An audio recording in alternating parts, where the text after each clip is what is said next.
Gloria al Padre, gloria al Hijo y gloria al Espíritu Santo. Todos hemos escuchado mencionar la palabra Pascua. Incluso pues en la época navideña nosotros acá en Guatemala tenemos una flor que le llamamos Pascua. Y la palabra en su sentido etimológico significa paso, dar un paso más, avanzar más. Y tal vez no te has dado cuenta, pero tú has sufrido varias Pascuas. Como ejemplo, antes de nacer estás en el vientre materno, tranquilo, feliz, disfrutando de la vida.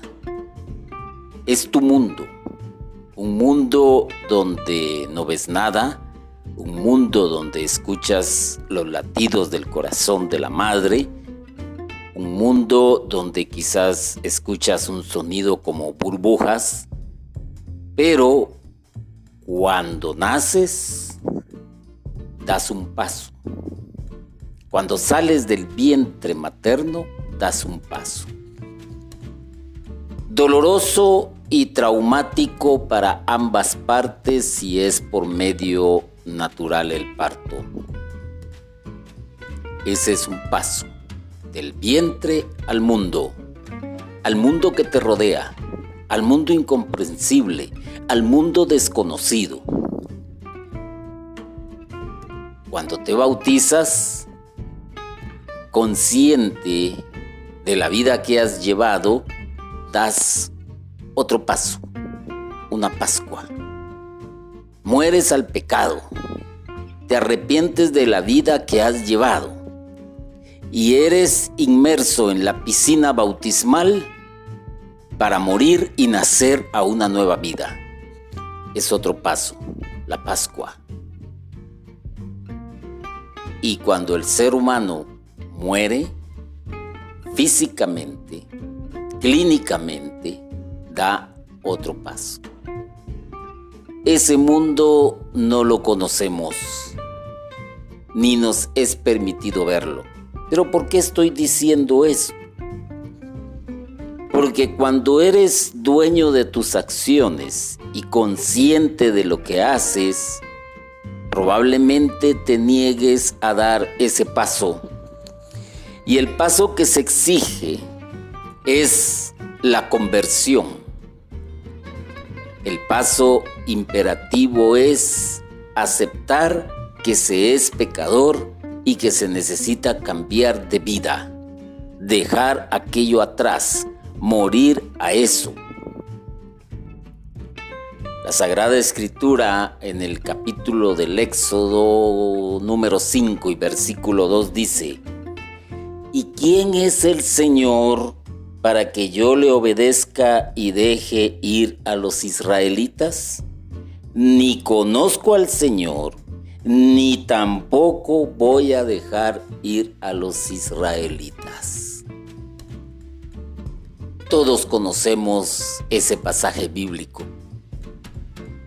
Incluso aquellos que no son religiosos, ni que están dentro de un círculo cristiano, porque han visto una película famosa que se llama Los 10 Mandamientos, y ahí se narra parte de lo que les estoy leyendo de las Sagradas Escrituras. El ser humano se resiste a conocer a su Señor, se resiste a obedecerle y se resiste a hacer lo que el Señor quiere. Eso quiere decir que no quiere dar un paso más. Eso quiere decir que prefiere la vida que lleva. Pero cuando se actúa de esta manera, es actuar como actuó Faraón, porque él contestó altaneramente, casi con sorna. Los faraones, recordémonos bien, los que conocemos un poco de historia, han tenido o eran tenidos, más bien dicho, como algo divino. Las grandes pirámides que los faraones se construían y llenaban de riqueza excesiva eran para continuar su vida de lujo, de fastuosidad después de la muerte. Claro está, la reacción del faraón ante la petición de Moisés nos deja sorprendidos. La respuesta que él da, porque Moisés no hablaba en nombre propio, sino que Moisés hablaba en nombre de Dios. La reacción de él, entonces de Faraón, fue someter a los israelitas a más duras condiciones de trabajo. Y entonces, como estos se creían dioses y sabían que tenían que dar un paso inevitable, entonces en sus tumbas, en sus pirámides, tenían toda la riqueza necesaria, según ellos, para continuar su vida, como que si la vida del más allá fuera igual a la vida terrenal. Nada más equivocados, pero no lo sabían. Moisés, como siervo del Señor, y recordémonos que Moisés conoció al Señor, y recordémonos que Moisés obedecía al Señor. Entonces Dios ya le había anticipado a Moisés la reacción negativa del faraón y le había dicho: yo endureceré su corazón. Pero pongámosle atención a esto. Hay que tener mucho cuidado cuando se lee este versículo, que es el 21, en el capítulo 4 del libro del Éxodo. Aquí no se trata de que Dios va a privar al faraón de su libertad y va a endurecer su corazón. Lo que se quiere hacer entender y dar a conocer es que la petición de Dios y su manera de obrar harán que el faraón endurezca su corazón. ¿Cuánta similitud? ¿Cuánta similitud encontramos en la actualidad, donde se promueven leyes a favor del aborto? Oh, ¿y quién es ese señor, para que yo le obedezca? Yo no le conozco. Esa es una cultura milenaria.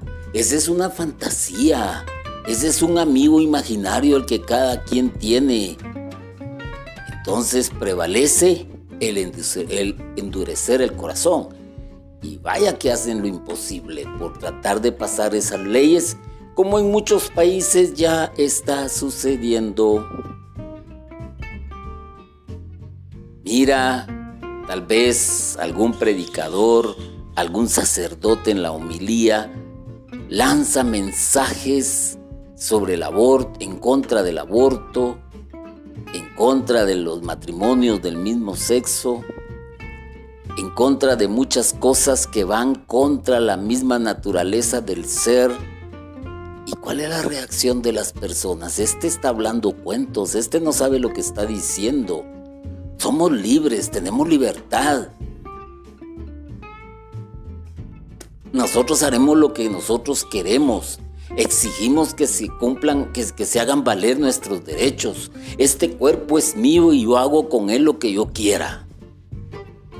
Corazones endurecidos por desconocimiento de Dios, por desconocimiento de la voluntad de Dios.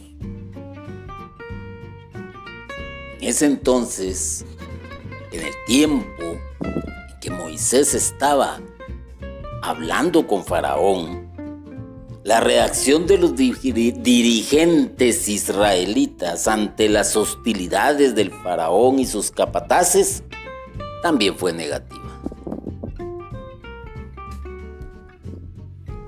Cuando ven que los que tienen el poder lo utilizan para reprimir y para imponer su voluntad, el pueblo teme las represalias, teme a la muerte, teme al sufrimiento, teme el dolor, teme que se le coaccione su libertad.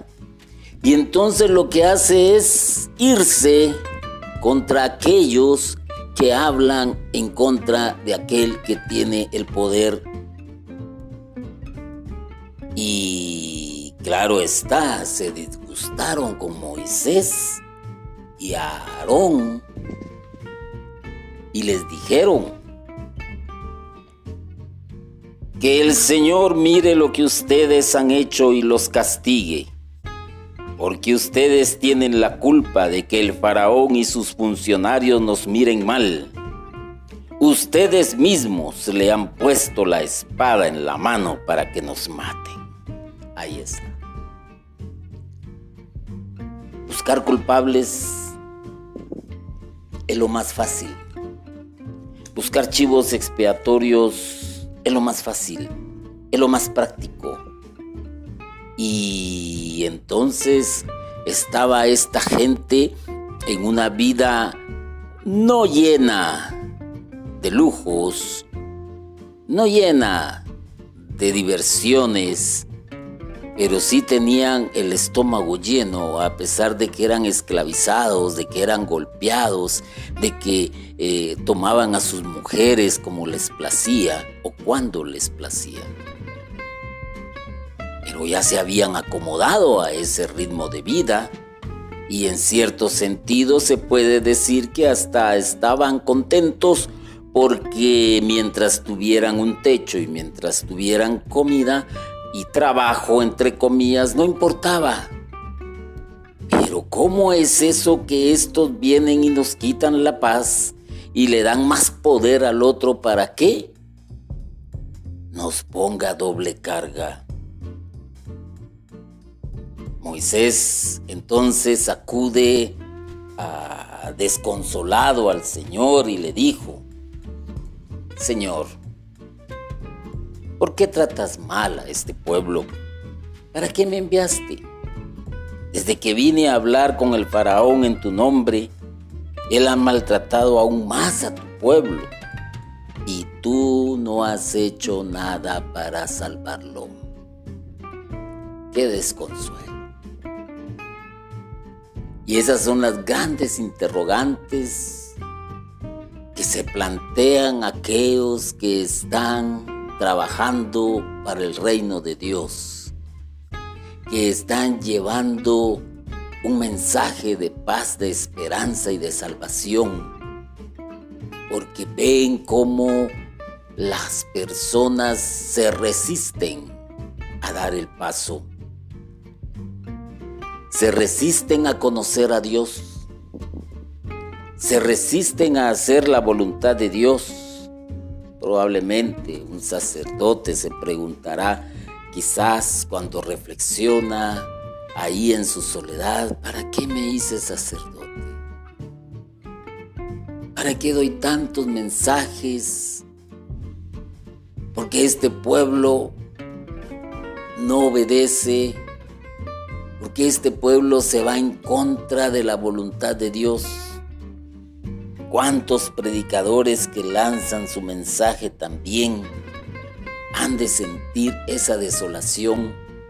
Y quizás la sintió el mismo Juan el Bautista cuando dijo: soy la voz que clama en el desierto. Tal pareciera que sacerdotes, laicos, religiosas, religiosos lanzan el mensaje al viento. Basta lo que tú abras las páginas del periódico, las leas el periódico y te vas a dar cuenta de toda la iniquidad y de toda la maldad que te rodea. Y ahí estás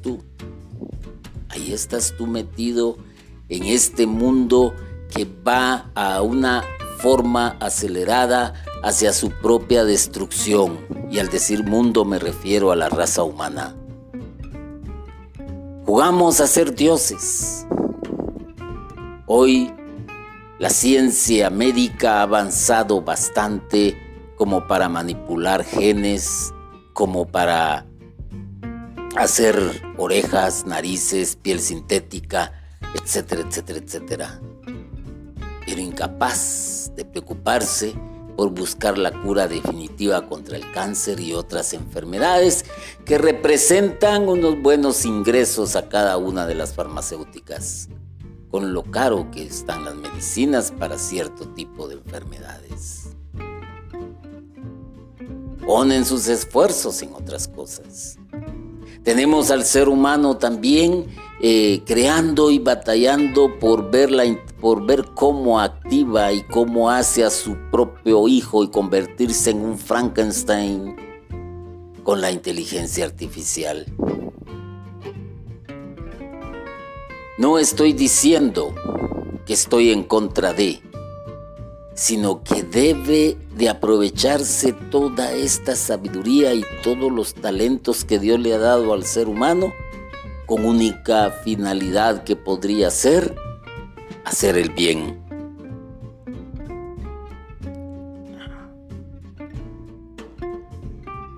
Entonces, en este diálogo que Moisés tuvo con el Señor, va a llevarse a cabo otra de las grandes autorrevelaciones de Dios a Moisés. El Señor, al mismo tiempo que se revela a Moisés, le expone su plan para con el pueblo de Israel. El mismo Dios se dirige a Moisés y le dice: yo soy el Señor, me manifesté a Abraham, Isaac y Jacob con el nombre de El Shaddai, pero no me di a conocer a ellos con mi verdadero nombre, el Señor. Hice además un pacto con ellos y me comprometí a darles la tierra de Canaán. Los tomaré a ustedes como pueblo mío y yo seré su Dios. Los llevaré al país que prometí dar a Abraham, Isaac y Jacob y que les daré a ustedes en propiedad. Yo soy el Señor. Moisés repitió esto a los israelitas y no le hicieron caso. No le hicieron caso. No quieren la Pascua. No quieren dar el paso. ¿De cuántas maneras Dios se manifiesta a cada ser humano? Por medio de un consejo sabio de la mamá. Hija, no te conviene ese tipo de amistades. Hija, no te conviene ese tipo de relación, de amor, de noviazgo que tienes con esa persona. Y viceversa. Hijo, no te conviene ese tipo de amistades. Hijo, no te conviene esa muchacha. Por favor, no te cases.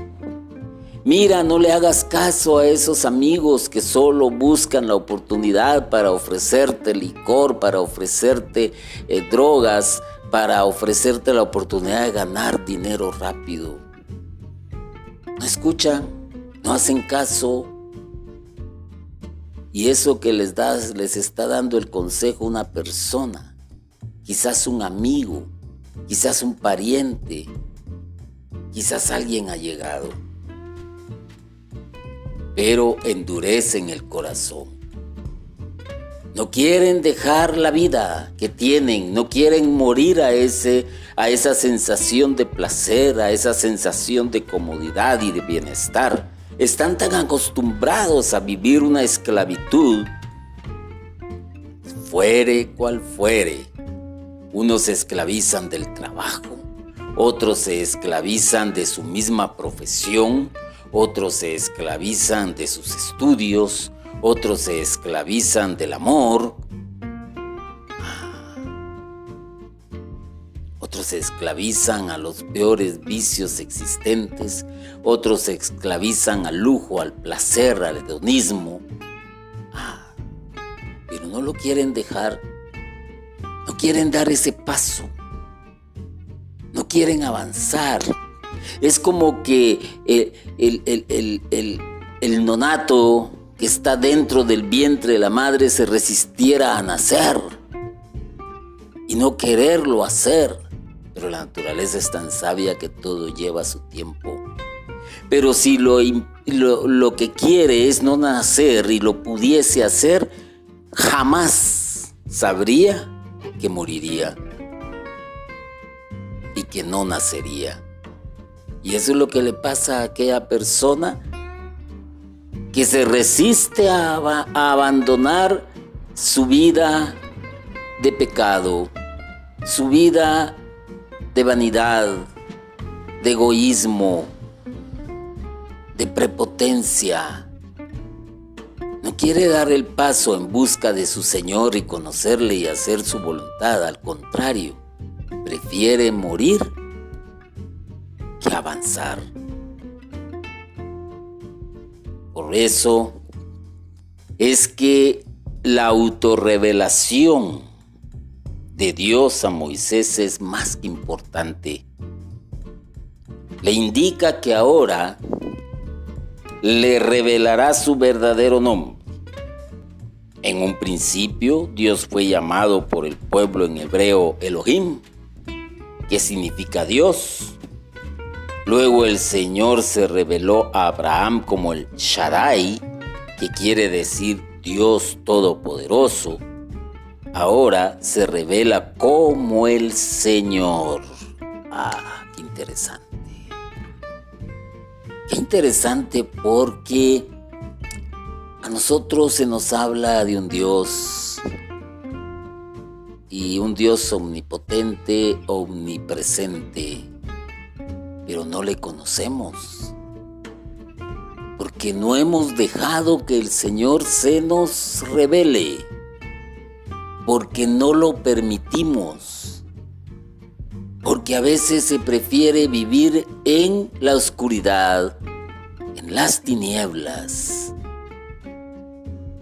y no se quiere ver más allá, no se quiere atravesar esa puerta, esa luz, la verdad, el camino que es Jesucristo. Y los israelitas empezaron a llamar al Señor con el tetragrama, que son 4 letras, que es la Y, la H, la W y la H. Según los expertos de la Biblia, cuando el israelita encontraba en el libro estas 4 letras, pronunciaba el nombre de Dios diciendo Yahvé o Yahweh, que en la Biblia se traduce como el Señor. Esta autorrevelación del nombre de Dios es como el complemento de yo soy el que soy, con que Dios se revelará a Moisés en el monte Horeb. Yo soy el que soy. Hay que ponerle la debida atención a esto. No importa cómo lo pronuncies, si Yahweh o Yahvé, no importa. Lo importante es que Él es el que es, el principio y el fin, el alfa y el omega, pero te resistes a conocerle. Te resistes, no quieres dar el paso, no quieres avanzar. A nivel personal, Dios se nos va revelando también gradualmente, conforme nos vamos descalzando de nuestro orgullo y de nuestras impurezas. El Señor se nos va a revelar más y más. Porque ¿cómo pretendes tú conocerle? ¿Cómo pretendes tú que el Señor se te revele? Quizás no recuerdas, o te lo voy a recordar, que cuando el Señor se le manifestó a Moisés, ¿qué le dijo? Descálzate, porque estás pisando suelo sagrado. Muy bien. Quitarse algo, no literalmente hablando, sino espiritualmente entendiéndolo. ¿Cómo conoció también Pablo a su Señor? Cuando él se quedó ciego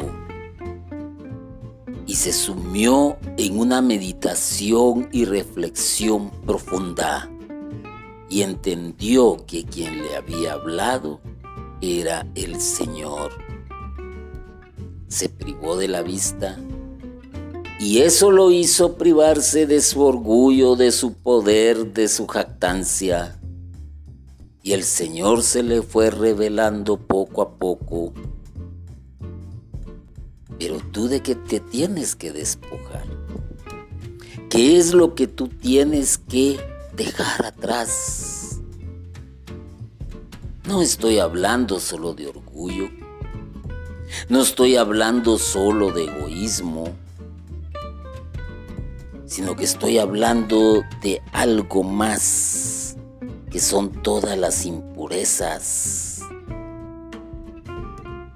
Porque el ser humano está súper contaminado.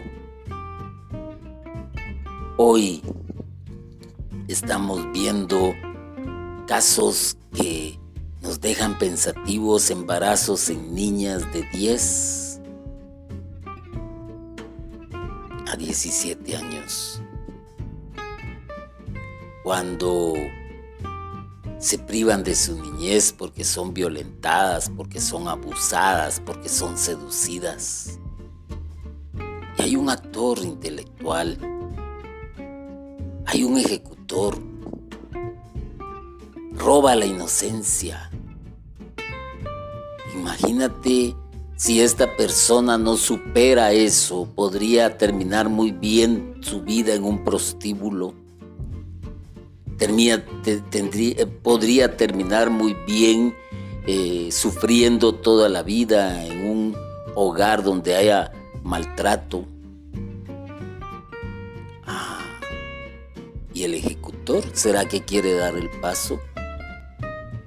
¿El intelectual será que quiere dar el paso? ¿Será que quiere conocer a su Señor? Y te estoy mencionando esto solo para poner un ejemplo más o menos que sabemos que ahí está. Pero hay que quitarse las impurezas, hay que lavarse, hay que purificarse. Hay que quitarse el orgullo. El ser humano no es mayor que Dios. Y no le podrá conocer si no deja que el Señor se le revele. Los apóstoles ciertamente andaban con Jesús.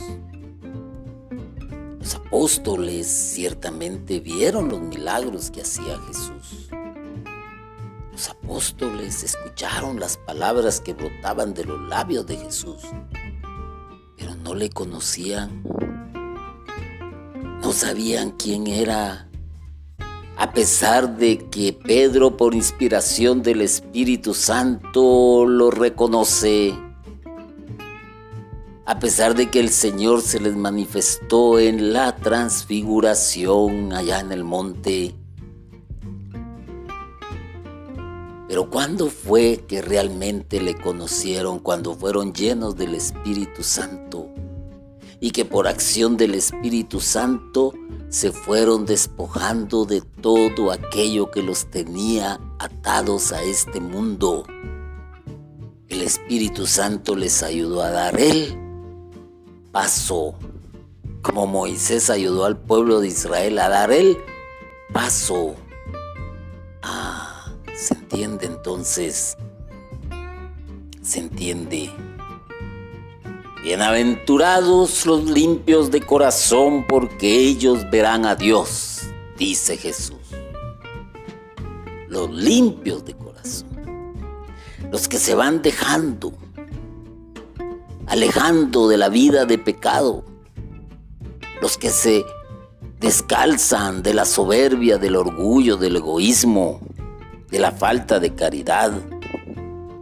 Aquí vienen preguntas que uno se hace. No creo que alguien que vaya a ir a una fiesta se vista con un pantalón roto, o con una camisa descosida, o con una blusa manchada, o con zapatos no lustrados. No creo que lo haga.